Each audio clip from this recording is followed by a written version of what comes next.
Thank you, Deputy Speaker.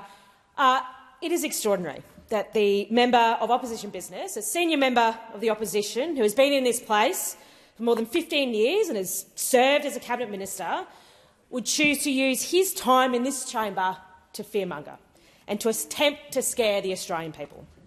At a time of global uncertainty, Australians deserve facts and leadership.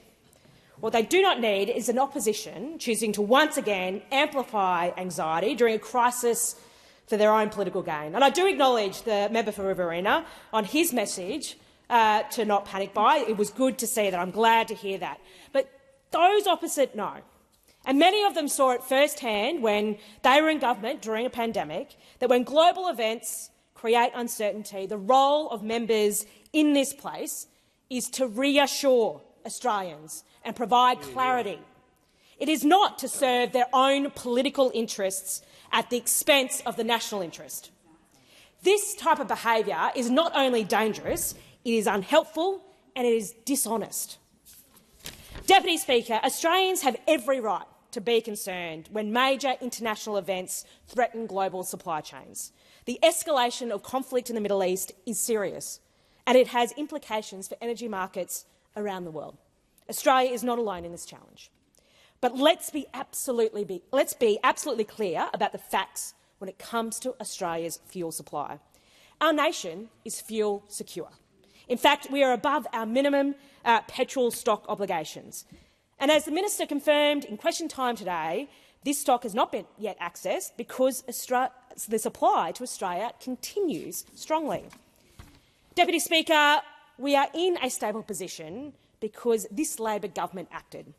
From the moment we came to office, we took practical steps to strengthen Australia's fuel security and ensure our systems were resilient in the face of global shocks.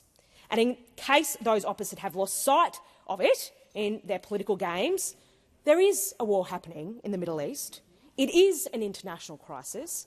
People are being displaced, our allies are being attacked, and Australian lives are at risk.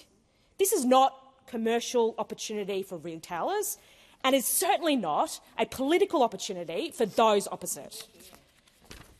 While the opposition is busy stoking and spreading fear, the Treasurer and the Minister for Climate Change and Energy have asked the ACCC to ensure fuel retailers do not use the events in the Middle East as an excuse to price gouge Australian motorists. They have also flagged that any necessary ACCC exemptions are granted and the doubling of penalties for false and misleading conduct. Because of the proactive actions of this government, fuel retailers have been put on notice. The ACCC has made it clear it will not hesitate to act if businesses break the law. And importantly, we have given the ACCC the powers it needs to do the job properly. We have increased the maximum penalty for serious breaches fivefold to $50 million. We've extended the ACCC's petrol price monitoring powers for another 5 years and ensured it can issue on-the-spot fines if it suspects false or misleading statements. These measures are about protecting Australian consumers. But industry also has an important role to play. We've asked fuel companies to work closely with farmers and small businesses to ensure that they can access the fuel that they need to keep their businesses functioning. Deputy Speaker, we know Australia is not immune to these global shocks. The conflict in the Middle East compounds uncertainty for global growth and inflation. But our economy is built on a foundation of resilience, not rhetoric. It remains strong and it is well placed to get through this latest global upheaval. Of course, we understand that Australians are feeling the pinch. That is why our focus remains steadfast on meaningful relief, whilst those opposite talk down the economy and focus on their own importance. We have delivered tax cuts for every taxpayer, pay rises for low-income workers, cheaper medicines and a stronger Medicare with more bulk billing so Australians can see their GP for free. The escalation in the Middle East is a sobering reminder of why a responsible, measured approach is important. So while those opposite seek to politicise a global crisis for their own political gain, this government will continue doing the work Australians actually expect of us.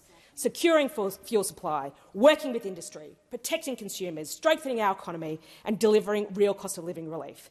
Because Australians deserve a government that steadies the ship, not an opposition that is desperately trying to sink it.